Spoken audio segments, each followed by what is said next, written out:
Assalamualaikum warahmatullahi wabarakatuh.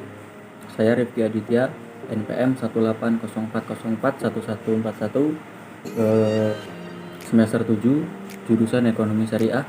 Di sini saya akan memenuhi tugas UTS dari mata kuliah Manajemen Perusahaan yang diampu oleh Ibu Atika Riyasari.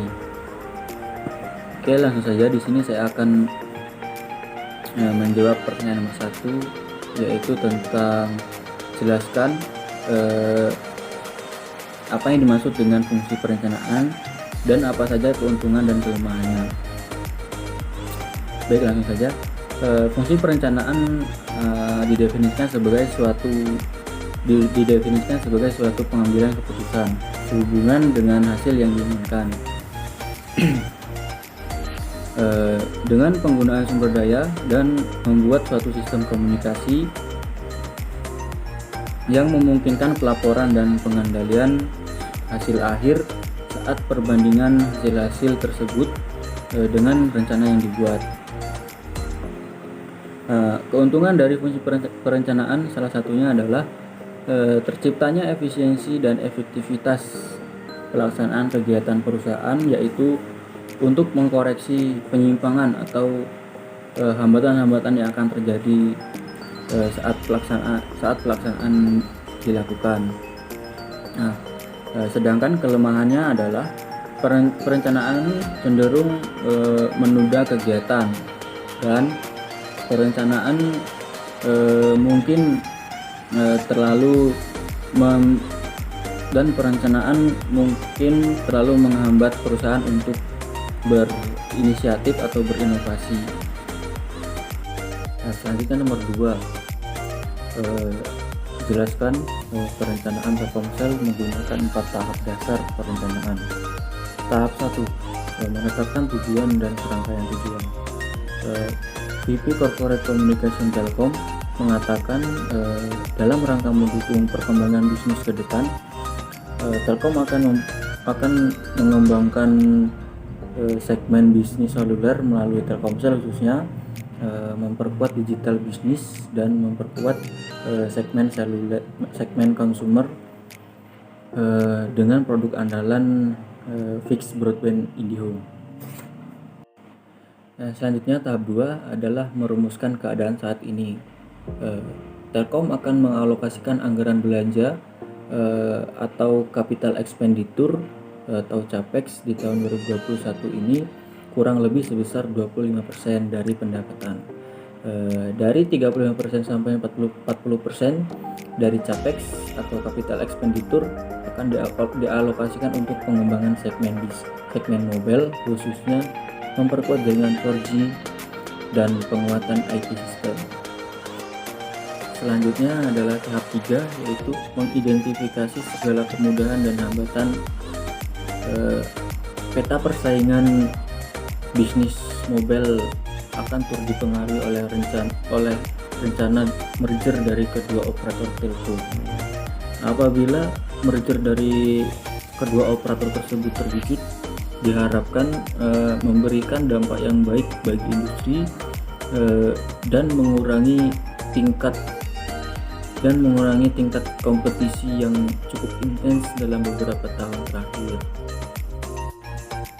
Baik, yang terakhir tahap 4, yaitu mengembangkan rencana atau serangkaian kegiatan untuk pencapaian tujuan.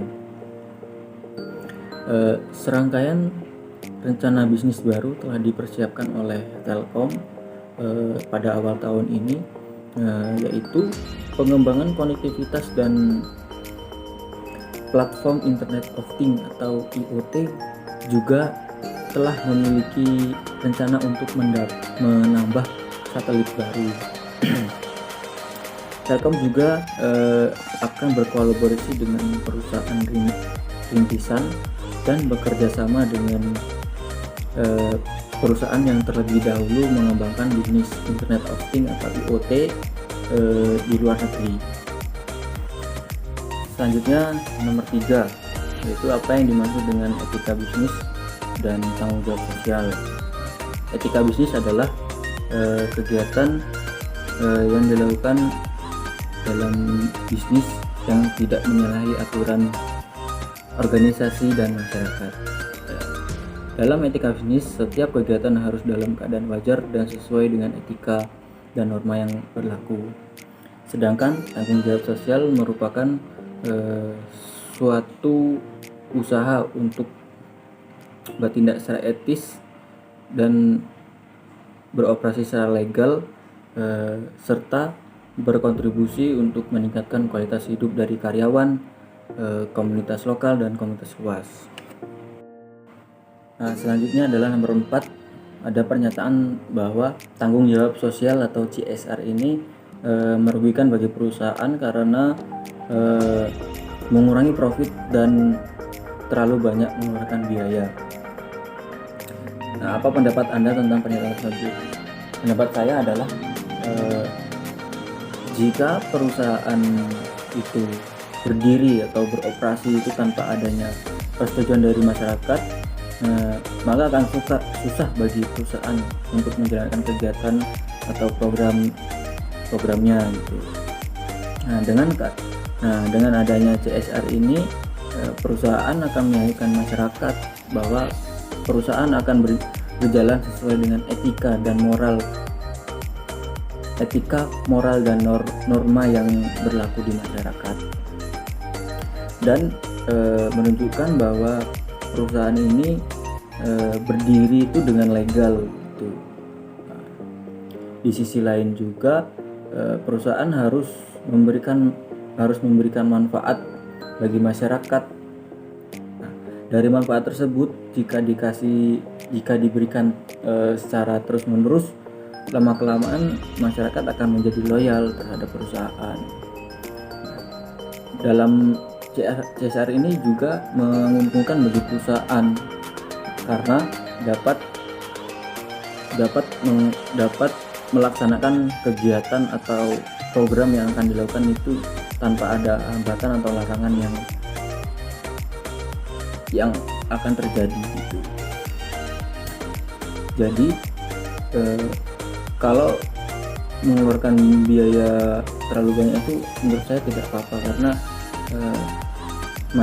karena perusahaan juga dapat kepercayaan dari masyarakat untuk beroperasi gitu.